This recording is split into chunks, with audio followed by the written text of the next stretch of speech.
wa bil Islam dina wa bi Muhammadin nabiyya wa rasulah. Rabbi shrah li sadri wa yassir li amri wahlul 'uqdatam min lisani yafqahu qawli. Asbahna wa asbahal mulku lillah walhamdulillah, la ilaha illallah wahdahu la syarika lah, lahul mulku wa lahul hamdu wa huwa ala kulli syai'in qadir. Rabbi as'aluka khairu ma fi hadzal yaum wa khairu ma ba'dah wa a'udzubika min syarri ma fi hadzal yaum wa syarri ma ba'dah. Hadirin ma'asyiral muslimin muslimat, Bapak Ibu jamaah salat subuh Masjid Al-Muhtadin rahimakumullah. Alhamdulillah, puji dan syukur marilah senantiasa kita panjatkan kehadirat Allah Subhanahu wa taala. Alhamdulillah, di subuh yang penuh dengan keberkahan ini insyaallah. Alhamdulillah kita bisa hadir di Masjid Al-Muhtadin ini bersama-sama kita menunaikan kewajiban sholat subuh secara berjamaah.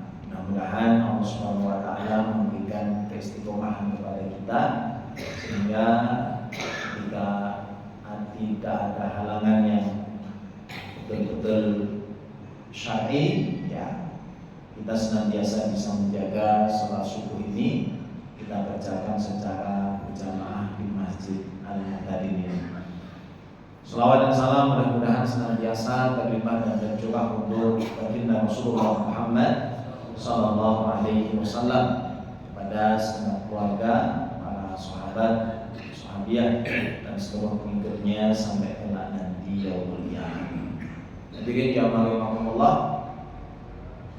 tentunya senantiasa kami mewasiatkan berpesan kepada diri kami pribadi dan kepada jamaah sekalian, marilah terus senantiasa kita berusaha untuk bertolabul ilm, untuk hadir di majelis-majelis ilmu.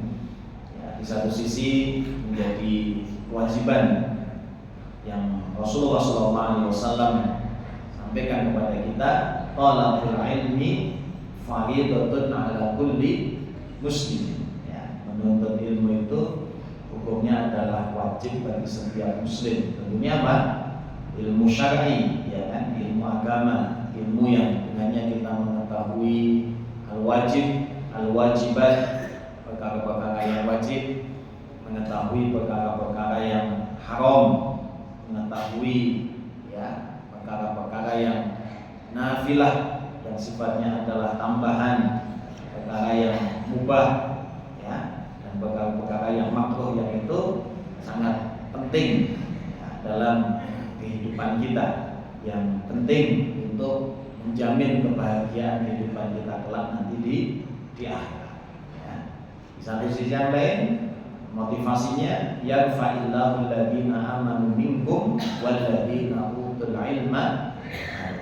Allah Subhanahu wa taala akan mengangkat orang-orang yang beriman dan orang yang berilmu di antara kalian beberapa derajat. Atau dalam kajian fikih kita sampai di dalam pembahasan tentang masalah buruan, ya, perbedaan yang mau belajar dan yang tidak mau belajar ini, yang mau belajar dan yang tidak mau belajar.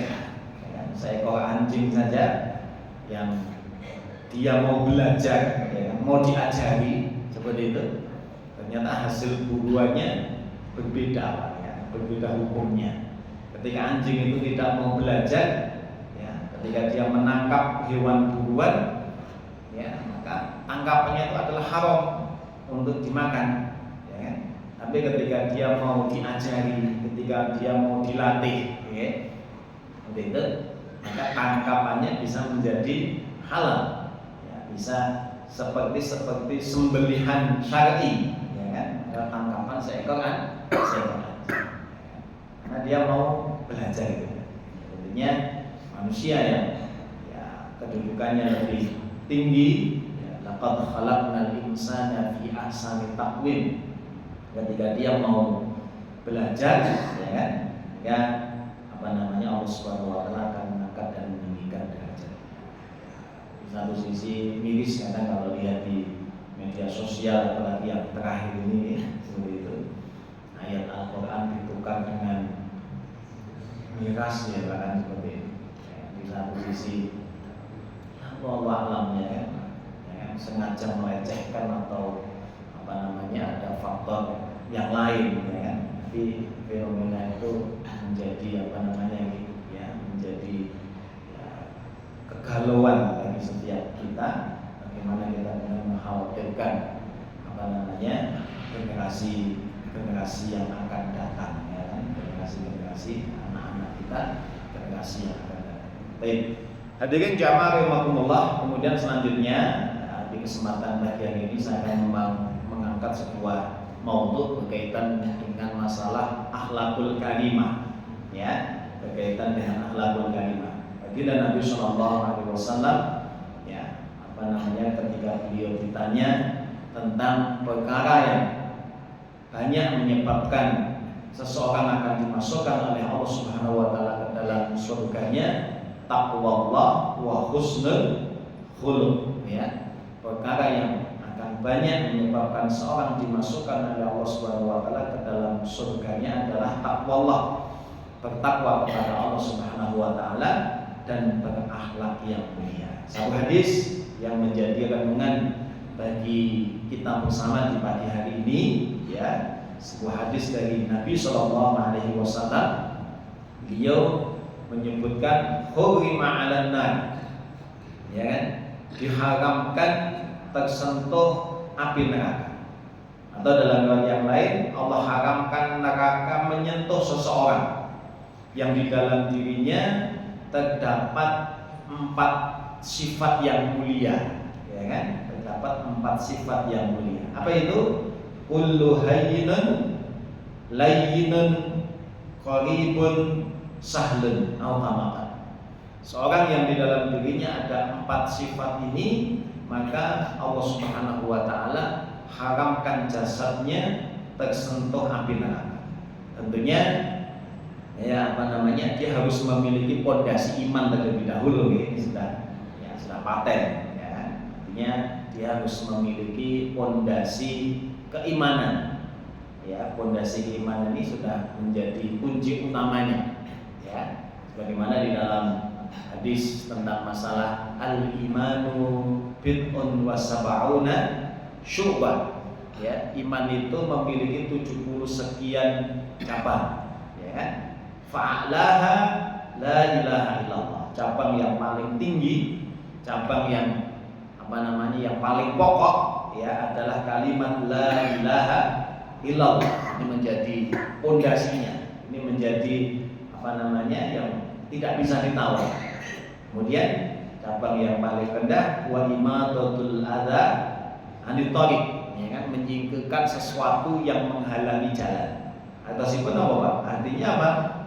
Kebaikan-kebaikan tadi ya bagian daripada akhlakul karimah ya kan? Tapi harus dilandasi dulu dengan la ilaha illallah, sehingga hal itu akan menjadi bagian daripada keimanan yang akan memberikan kebaikan kita di dunia wal akhirah, di dunia dan di akhirat. Di dunia dia akan mendapatkan cinta manusia, dan di akhirat dia akan mendapatkan keridhaan Allah Subhanahu, menyingkirkan sesuatu yang menghalangi jalan. Ya, dengan ya, akhlak ya, akhlakul karimah yang setiap daripada kita ya, bisa ya kan, apa namanya, melakukannya. Ya, kan? Mudah melakukannya. Perjalanan dari rumah ke masjid ya kan, kok ada apa ya ini namun ini pun yang disingkir ya kan, nanti banyak orang yang apa namanya celaka kan seperti itu. Sempat jadi diskusi Pak ya, jadi diskusi ya, apa namanya di depan masjid ini apa perlu dipasang apa namanya untuk stopper gitu ya, artinya melambatkan ya kendaraan yang melaju kencang ya, tapi masih menjadi perdebatan, belum ketemu solusi yang paling smart gitu ya, karena di depan masjid. Dan satu sih ya tadi ya kan, ya, apa namanya bagaimana kalau itu nanti dibuat tidak menghalangi pengguna jalan, tapi di satu sisi yang lain ya kemudian orang yang lewat di depan masjid juga tidak ya apa namanya banter-banteran ya kan, seperti itu ya, banter-banteran Jadi mau dicari solusi yang smart ya, dicari solusi yang dikasih kumpulan tinggi ya malah itu menghalangi jalan ya. Di matatil adami kan nanti dibongkar kan gitu ya. Baik, kita kembali tadi 4 sifat tadi yang harus dilandasi dengan kalimat tauhid la ilaha illallah menjadi bagian daripada landasan yang paling penting dalam keimanan. Apa itu? Ya tadi 4 hal tadi, kullu hayyinun layyinun qaribun sahlun. Ya, 4 sifat mulia ini jika ada pada diri seorang mukmin, maka Allah Subhanahu wa taala haramkan dia tersentuh api neraka. Yang pertama adalah hayyinun. Hayyinun itu artinya orang yang memiliki sifat rendah hati. Ya kan? Tidak mudah marah, ya kan? Tidak gampang emosi, ya kan? Rendah hati. Ya, tidak merasa yang paling benar, tidak merasa yang paling berkuasa, ya, seperti itu. Ya, ini sifat yang sangat mulia, ya, sifat rendah hati, sifat apa namanya, ya, menjadi yang akan menghiasi diri seorang mukmin. Ya. Maka hadirin jamaah rahimakumullah, ya, sikap rendah hati ini sikap yang ditunjukkan oleh baginda Nabi kita Sallallahu Alaihi Wasallam. Sifat yang ditunjukkan oleh para sahabat radhiyallahu anhu. Ya, setiap daripada mereka tidak merasa yang paling hebat. Ya, sehingga di kehidupan mereka para sahabat ini senantiasa dihiasi dengan semangat fastabiqul khairat, ya kan, berlomba-lomba dalam kebaikan. Sahabat Utsman bin Affan radhiyallahu anhu, ya kan, sahabat yang sangat dermawan, banyak berjuang dengan hartanya fi sabilillah. Seperti juga sahabat Abdurrahman bin Auf, tapi tidak merasa yang paling, ya, di antara para sahabat. Di antara mereka juga ada sahabat Bilal bin Rabah. Hingga setiap daripada para sahabat ini, ya kan, ya, tidak canggung di hadapan Nabi Shallallahu Alaihi Wasallam di dalam melakukan amal kebaikan. Ya, kullu hayyinun, seorang yang memiliki sifat rendah hati, ya, jauh daripada sifat sombong. Kemudian yang kedua adalah layyinun. Ya, apa itu layyin? Sifat yang kelemah lembutan, ya, lemah lembut. Ya, lemah lembut bukan berarti lemah fisiknya, ya kan, atau kalau kita bahasakan kemayu, ya, Maulana kok kemayu, bukan itu yang dimaksud.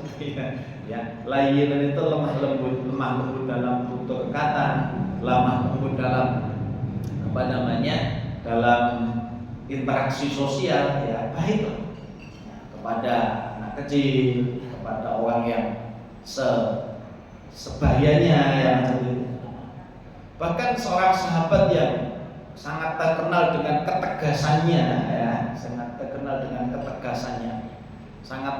dengan kekuatannya, seperti itu. Siapa? Sahabat Umar bin Khattab.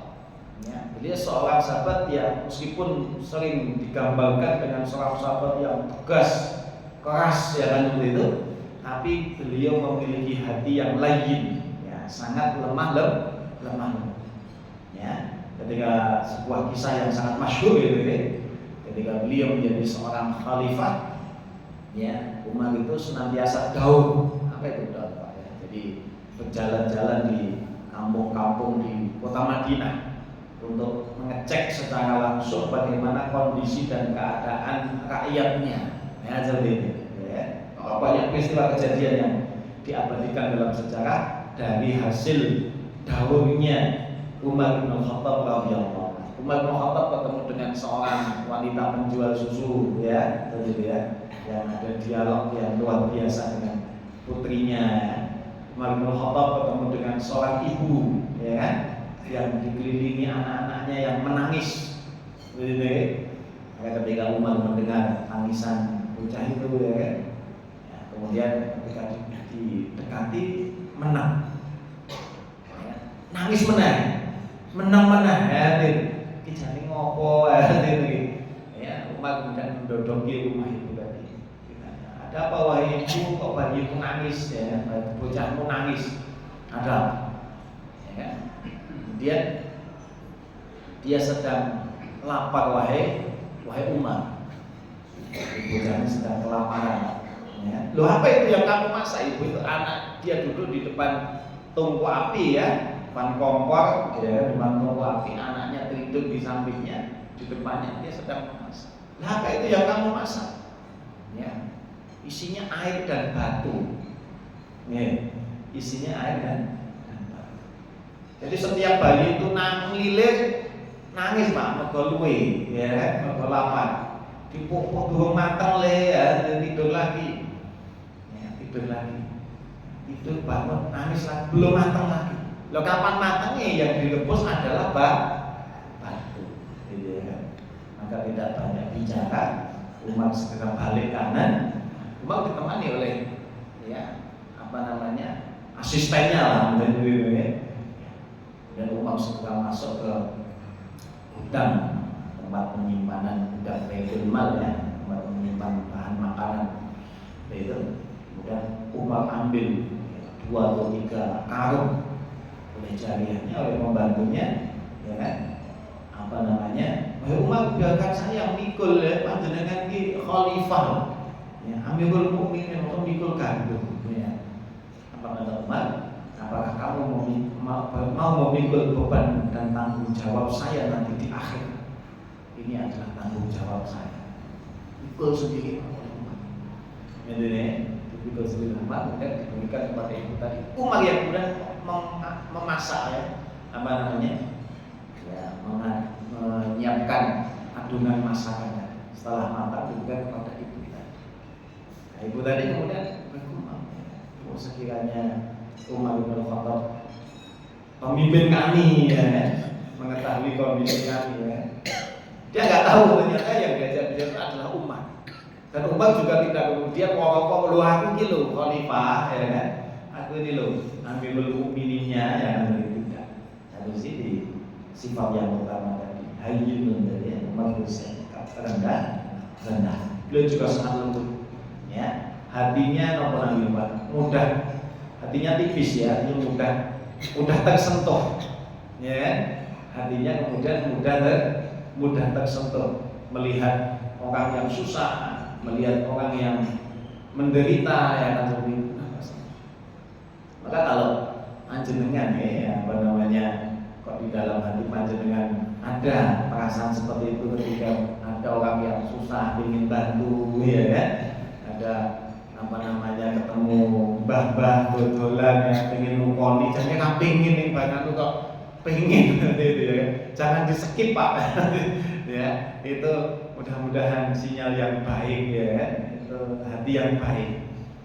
Jangan wis marek ya nanti kenyang, tapi mbah-mbah itu usia kini kucing dodolan yang nanti wis tak tukoni, jangan rampingin ya nanti ya dibeli. Nah itu Pak, artinya apa ya? Hati kita sensitif melihat apa? Ya tadi pemandangan yang kurang pas gitu saja, pemandangan yang kurang pas. Maka hadirin jamaah Allah, hayyinun, layyinun, ya, 2 sifat ini luar biasa. Bahkan layyin ya, berkaitan dengan kelemah lembutan itu, bahkan sampai Allah Subhanahu wa taala menyebutkan di dalam Al-Qur'an dengan kata layyin juga Pak, dengan kata layyin. Ketika Allah Subhanahu wa taala perintahkan kepada Nabiullah Musa alaihi salam dan Nabiullah Harun alaihi wassalam ya, Nabi Musa dan Nabi Harun untuk berdakwah mengingatkan Firaun. Padahal kita tahu Firaun itu tauhid yang paling kejam ya, tauhid yang paling besar, penguasa yang paling zalim ya kan, penguasa yang paling mujrim ya, sudah betul-betul melampaui batas ya, dan tidak ada yang berani protes.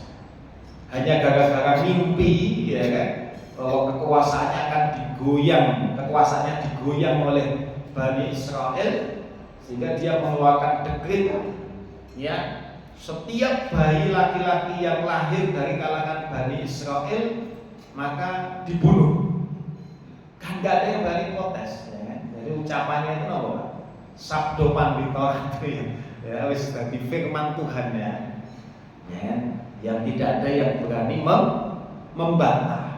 Kejam, bayi loh nggak salah pokok dibunuh loh Pak. Jadi ya bayi yang nggak punya salah dibunuh. Dan rakyatnya ataupun pengawalnya, menteri-menterinya ya sendiko dawuh ngoten mawon, nggak ada yang berani bantah. Ya kan? Nggak ada yang demo, siapa yang berani demo? Ya kan? Ya, manusia sekejam itu, Fir'aun, maka menjadi simbol ya ke penguasa yang zalim, penguasa yang mujrim, ya, penguasa yang betul-betul melampaui batas. Tapi apa bahasa Al-Quran? Menarik sekali. Ya, idhab ila fir'auna innahu tagha. Wahai Musa dan Harun, pergilah kamu berdua menemui Fir'aun. Ya, innahu tagha, karena Fir'aun sudah melampaui batas. Ya, dalam kezalimannya, dalam kekejamannya, ya kan, dalam dosanya sudah melampaui batas. Dia membangun sebuah bangunan yang sangat tinggi. Kemudian dia mengatakan kepada rakyat Mesir, Ana Rabbukumul A'la. Aku adalah Tuhan kalian yang paling tinggi. Aku adalah penguasa kalian yang paling tinggi. Wa hadhil anharu tajri min tahti. Sungai Nil ini mengalir di bawah kekuasaan. Wih, ya. Sombong. Tapi apa bahasa Al-Quran terhadap Nabi Musa? Idhab ila fir'auna innahu tagha. Ya, datanglah temui Fir'aun karena dia telah melampaui batas. Faqula lahu qaulan layyina. Ya kan? Katakanlah, sampaikanlah nasihat-nasihat kebaikan kepada Fir'aun dengan lemah lembut. Apa yang mempan? Ya kan? Ya jadi ya dalam kasusnya Fir'aun orang mempan ya gitu ya. Tapi qaulan layyina, perkataan yang lembut itu ya kan, bisa masuk menyentuh ke dalam hati. Artinya kepada Fir'aun yang zalimnya sudah ya melampaui batas saja, Allah masih berpesan faqula lahu qaulan layyina. Maka tentunya nasihat-nasihat kepada yang di bawah itu, apalagi kepada saudara sesama muslim, maka jangan menyampaikan nasihat dengan cara yang kasar, ya kan? Jangan menyampaikan dengan nasihat yang menyakitkan. Jangan pengen nasihati apa yang nguneni gitu, ya kan? Yo iki nguneni ini karo nasihat ya gitu. Ya baik, hanya kita paham lah, ya kan? Antara nguneni dan karo nasihat. Menasihati di depan khalayak itu juga bukan nasihat, tapi kadang malah jatuh kepada ya, mempermalukan ya, dan sebagainya, bagian daripada adab-adab di dalam beramar ma'ruf nahi mungkar, kan ada ini dalam masalah. Jadi itu Pak ya, yang pertama. Dan yang kedua, hayyinan, rendah hati, layyinan, lemah lembut. Ini Masya Allah ya kan? Kemudian yang ketiga ya kan, sahlun, seorang yang di dalam dirinya memiliki sifat qaribun dekat ya, seorang yang memiliki ya kedekatan ya, dekat. Artinya meskipun di dalam masalah berteman itu kan kita harus pilih-pilih ya kan? Harus memilah dan memilih dalam masalah berteman. Kenapa? Ya, pertemanan ini sebagaimana kata Nabi, al-mar'u 'ala dini khalil. Seorang itu tergantung sangat ditentukan, agama seseorang itu tergantung dengan temannya. Ya, teman itu sangat memberikan pengaruh yang sangat. Ya, dalam masalah pertemanan kita betul memilah dan memilih. Memilih memang yang dengan pertemanan itu semakin mendekatkan kita kepada Allah Subhanahu wa Ta'ala. Tapi tadi itu tidak bertentangan dengan sifat yang disebutkan oleh Rasulullah dalam hadis ini, yaitu qarib. Ya, orang memiliki hati yang dekat. Ya, dia dekat dengan bisa dekat dengan anak kecil, ya kan? Kemudian dekat dengan siapapun. Ya, bahkan ketika dia berada di posisi yang atas, ya, di posisi sedang tinggi, dia tidak canggung, ya kan, untuk dekat dengan orang yang ada di bawahnya. Doa yang sangat luar biasa diajarkan oleh baginda Nabi Sallallahu Alaihi Wasallam kepada kita. Allahumma inni as'aluka fi'lal khairat wa tarkal munkarat wa hubbal masakin, ya. Allahumma inni as'aluka fi'lal khairat, ya Allah, berilah kami taufik, ya, petunjuk untuk senantiasa melakukan khairat, kebaikan dan kebaikan. Wa tarkal munkarat, ya kan, menjauhi dosa dan kemungkaran, ya, maksiat. Yang ketiga ini menarik, wa hubbal masakin, ya, dan mencintai orang-orang miskin. Ya, jadi keberadaan orang miskin itu tidak dianggap sebagai beban, ya kan? Keberadaan orang-orang yang di bawah, ya, orang dhaif itu tidak dianggap sebagai beban, tapi malah keberadaan mereka, ya kan, akan menguatkan, ya kan, akan menguatkan. Karena ketika mereka berdoa, doa mereka tulus, ya kan, ada pamrih, ya kan, sebenarnya, ya kan? Jadi, siapa teladan kita dalam masalah itu, Pak? Baginda Nabi kita Sallallahu Alaihi Wasallam. Sampai para sahabat itu, ya, kalau kita membaca sirah, ya, sirah para sahabat, sampai para sahabat itu merasa yang paling spesial bagi Nabi. Kok iso? Ya kan? Ya kan? Semuanya merasa dekat. Karena Nabi tidak membeda-bedakan di antara mereka. Bainal aghniya wal fuqara, baik orang kayanya, orang miskinnya, ya kan? Nabi dekat dengan Abu Bakar, Nabi dekat dengan Utsman, Nabi dekat dengan Abdurrahman, Nabi juga dekat-dekat dengan Bilal bin Rabah, ya kan? Sampai sahabat yang termasuk akhir masuk Islam itu, ya kan? Maksudnya ya masuk Islamnya akhir. Di antaranya sahabat Amr ibn al-As radhiyallahu anhu. Dia masuk Islam akhir itu, sama berbarengan, hampir berbarengan dengan masuk Islamnya sahabat Khalid ibn Walid. Artinya ketika terjadi peristiwa hijrah, ya kan? Kemudian perang Badar, perang Uhud, bahkan perang Tabuk, beliau-beliau ini masih berada di barisan orang-orang musyrik, ya, berada di barisan orang-orang musyrik. Tapi ketika masuk Islam, ya kan, Rasulullah menyambut keislaman mereka dengan luar biasa, ya kan, menyambut dengan sambutan yang sangat hangat, gitu ya. Sampai sahabat Amr bin As ini, ya, merasa menjadi orang yang sangat spesial. Orang spesial di sisi Rasulullah SAW. Sampai kemudian dalam sebuah cerita riwayat itu disebutkan, sampai beliau itu pernah mengungkapkan perasaannya itu kepada Nabi. Ya, kepedean, ya, pede gitu ya.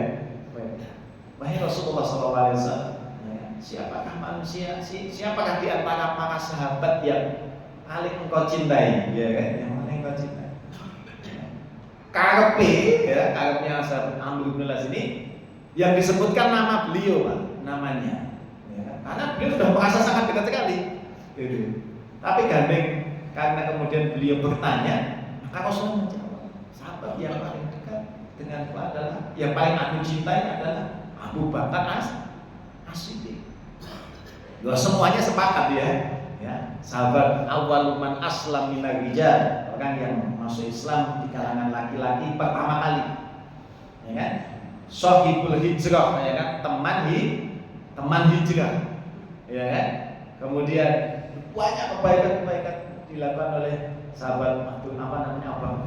Kemudian Amr bin As, siapa lagi wahai Rasulullah? Tsummal Umar, ya, kemudian Umar, dan seterusnya. Loh, kok jenengku gak disebut? Gitu ya. Ya kan? Akhirnya beliau setelah itu mengatakan kepada dirinya sendiri, ya, sekiranya aku tadi tidak bertanya kepada Rasulullah, ya kan? Jadi sekiranya aku tadi tidak bertanya, artinya sudah merasa nyaman di sisi Nabi Sallallahu Alaihi Wasallam. Dia sudah merasa spesial, ya kan, di sisi Nabi, ya kan? Dan Rasulullah pun seakan-akan juga tidak membeda-bedakan di antara para sahabatnya tadi, ya kan? Seakan-akan tidak membedakan. Tapi ketika disuruh menyebutkan, ya disebutkan dengan jelas tingkatan sahabat itu yang paling utama siapa. Ya, ini sahabat Amr bin As. Jadi hadirin jamaah rahimakumullah, baginda Nabi SAW mengajarkan kepada kita qarib, ya, seorang yang memiliki sifat dekat, ya kan, dekat kepada ya siapapun, ya kan, dia tidak membeda-bedakan di dalam level ya pergaulannya, bainal aghniya, ya antara orang kaya, orang miskin, itu senantiasa yang menjadi pertimbangannya adalah takwa, ketakwaannya kepada Allah Subhanahu wa Ta'ala. Inilah, jadi Masya Allah, dan itu bukan perkara yang mudah memang, bukan perkara yang. Kemudian yang keempat atau yang terakhir di dalam hadis ini, ya sifat mulia tersebut adalah apa? Sahlun. Ya, sifat yang terakhir adalah mudah, ya kan, enteng, ya kan, mudah. Ya, tapi mudah jangan dipermudah, ya kan. Jadi sifatnya mudah dalam segala hal, ya. Dalam urusan-urusan dalam sesama kepada sesama orang yang beriman, kepada orang yang beriman seperti itu mudah, ya, tidak mempersulit, ya kan, urusannya.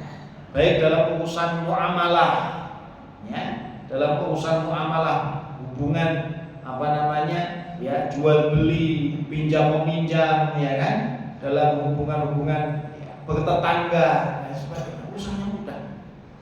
Dan dia tidak suka mempersulit orang lain.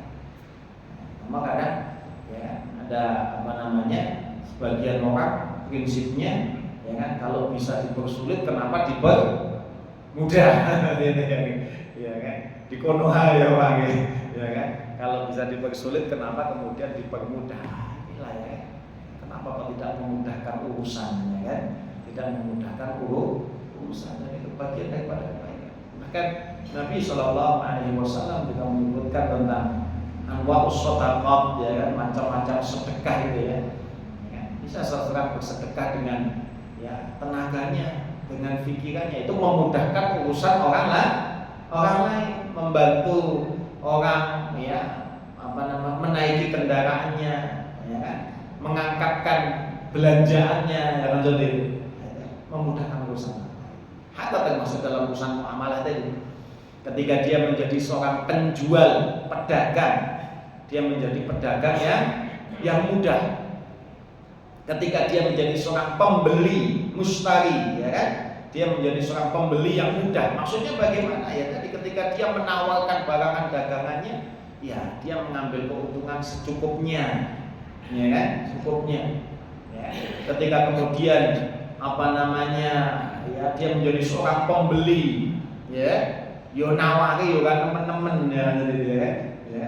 Satu sisi nopo naminipun sing adol, ya, jiku ebadi yo sak oke-oke, sing nopo yo sak senenge, ya kan. Ini apa namanya? Ada cerita Pak, ya kan, di daerah wisata. Ya kan? Tapi itu oknum ya, enggak banyak ya, oknum, ya kan. Pedagang nakal, ya kan, itu. Jual tabulapot, atas tabulapot, tanaman buah dalam pot, ya tabulapot. Apa namanya? Yang dijual jeruk, ya, tanaman jeruk pecel atau nopo ibu, ya. Jadi harus mecel ya rasa. Anu di rumah sudah ada kalau kan. Ini berapa Pak? Ya kan, seperti itu. Oh, buka harganya, ya kan, 150.000, ya kan, 150. Nopo nih ya teman Pak. 30 angsal, oh langsung dikeki. Ya, tanamannya sudah ada buahnya.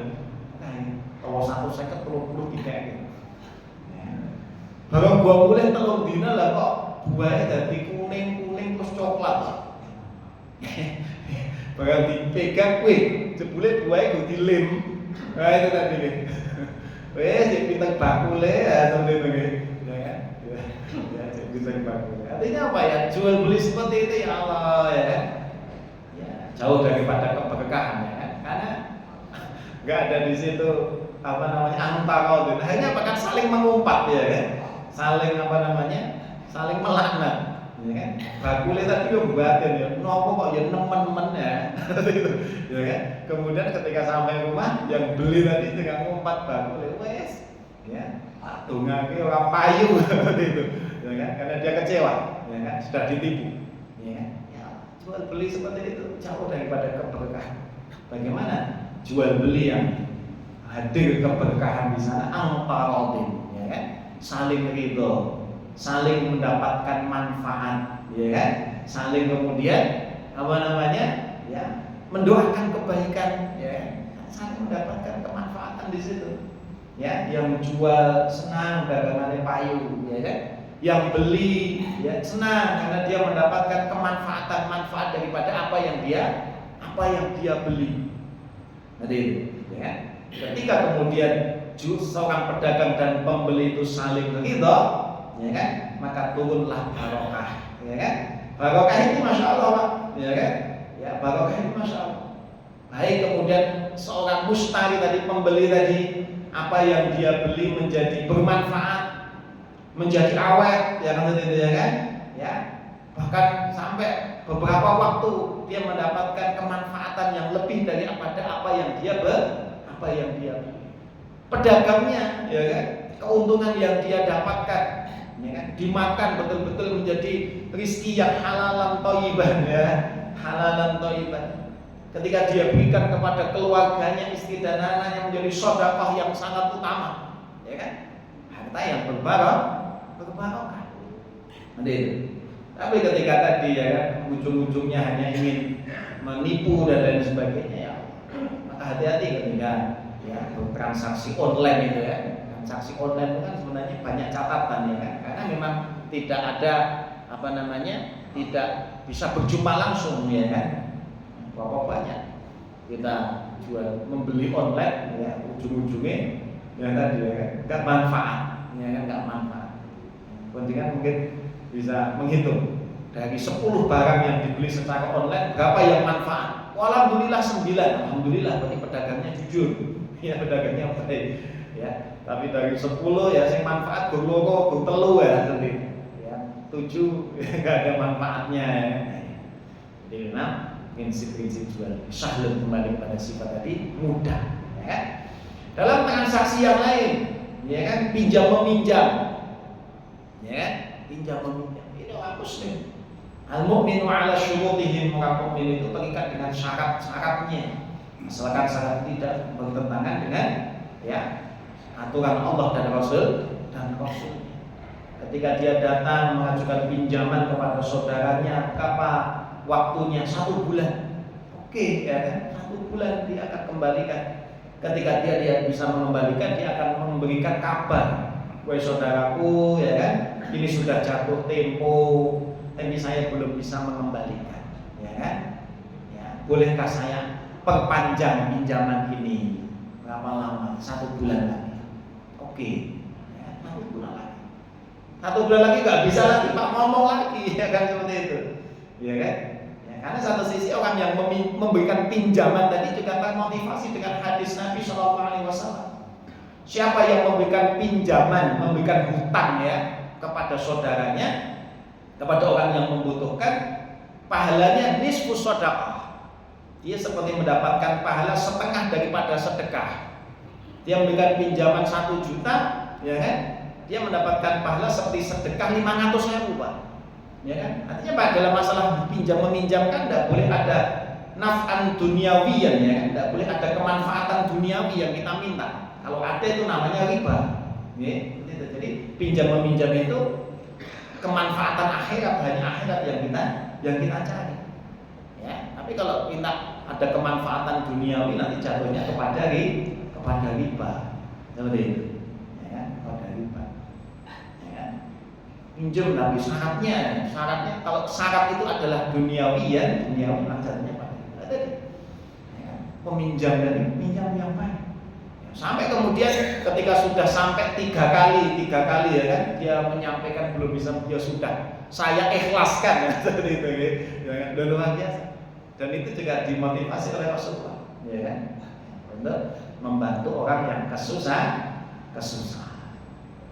Ya, ini orang yang pinjam bilangnya 1 bulan nggak ada kabar, barangkali masih dibutuhkan, ya kan, tak tunggu bulan depan ya orang enek kabar, ya kan, mungkin juga masih dibutuhkan. Oke, bulan ketiga coba nanti tak tunggu. Bulan ketiga coba diingatkan, kapan dikembalikan pinjamannya? Nomornya diblokir, Pak. Nomornya diblokir ya. Baru ditemui ya, kowe iki mosok gak percaya karo aku lho. Ya. Akan blokir ngomong gak percaya karo aku. Jadi masalah ya. Jadi ini ya, dalam interaksi sosial ya, kadang hal-hal sepele seperti itu ya. Yang awalnya itu akadnya ataupun hubungannya baik, ya kan? Hubungannya baik, tolong menolong, ya kan? Ta'awanu 'alal birri wat taqwa, ya kan? Man nafasa an mu'minin gurbatan min qulabid dunya. Motivasinya kan luar biasa. Siapa yang membantu kesusahan seseorang, Allah akan membantu mengurai kesusahannya di dunia dan di akhirat. Wallahu fi 'aunil 'abdi ma kana al-'abdu fi 'auni akhihi. Ya kan? Allah akan senantiasa menolong hambanya selagi hamba mau menolong saudaranya. Lagi sing ditolong orang mudeng ya kan? Sing ditolong orang sadar. Ya, aslinya awalnya semangatnya menolong, tapi akhirnya ada kecewa di dalam hati, ada perasaan kecewa di dalam hatinya. Dia merasa tak utangi, ya kan? Ya, dulu datang dengan namanya ya, melas-melas. Saiki aku sing melas, ya kan? Sing jaluk ngelunasi malah sing melas. Jangan sampai, ya kan? Itu semuanya akan merusak hubungan ya.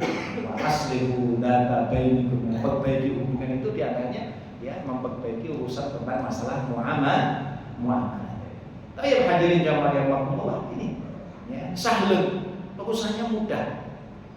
Ya, dalam urusan-urusan ya jual beli, muamalah, hubungan tetangga, hubungan saudara ya seperti itu. Ya, mudah. Ya. Jadi ya cuma tadi ya kan kita mungkin kalau kita sebagai objeknya ya kan jangan kemudian ya berusul ya, saudara saya itu gampang. Nah ini ya kita punya hutang kepada seseorang Pak Fahmi mana ya? Pak Fahmi kayak gampang jadi itu. Ya kan? Ya kandak disaro rapopo ya jadi. Ya boleh tidak seperti harus ada komunikasi. Ya, harus disampaikan dengan baik. Baik hadirin jamaah Allah ya. Ini bukan perkara yang mudah mempraktekkan ya 4 sifat yang disampaikan oleh baginda Nabi Shallallahu Alaihi Wasallam ini ya bukan perkara yang mudah. Kita harus terus melatih, kita harus terus mentarbiyah diri kita ya dengan sifat-sifat yang mulia ini ya dengan sifat-sifat yang mulia ini. Karena memang sehingga baginda Nabi Shallallahu Alaihi Wasallam memberikan garansi yang luar biasa. Hurrima 'alan nar. Allah haramkan orang itu tersentuh api neraka. Ini kan gak main-main, ya kan? Bukan sekedar ya jaminan di dunia, urusannya akhirat. Allah haramkan seseorang tersentuh api neraka. Ketika di dalam dirinya terdapat 4 sifat tadi ya kan? Hayyinun, layyinun, qaribun, sahlun. Ya. Karena memang dalam tatanan prakteknya bukan perkara yang mudah, ya kan? Dan yang bicara di depan pun juga, ya kan tadi, ya, belum mesti ya kan. Tapi kita mari, terus kita belajar, terus kita mentarbiyah diri kita, terus kita melatih diri kita, menghiasi diri kita dengan 4 akhlakul karimah yang ditunjukkan oleh baginda Nabi kita Sallallahu Alaihi Wasallam. Hayyinun, rendah hati. Layyinun, lemah lembut. Qaribun, dekat ya. Sahlun, mudah. Saya kira ini mudah-mudahan apa yang kami sampaikan bermanfaat ya. Mudah-mudahan kita dapat senantiasa menghiasi diri kita dengan akhlakul karimah karena itu adalah pancaran cahaya iman yang ada di dalam hati kita. Barakallahu fikum. Aku qali hada astaghfirullah wa lakum. Jika ada kesalahan kekurangan kami mohon maaf. Billahi taufiq wal hidayah. Wassalamualaikum warahmatullahi wabarakatuh.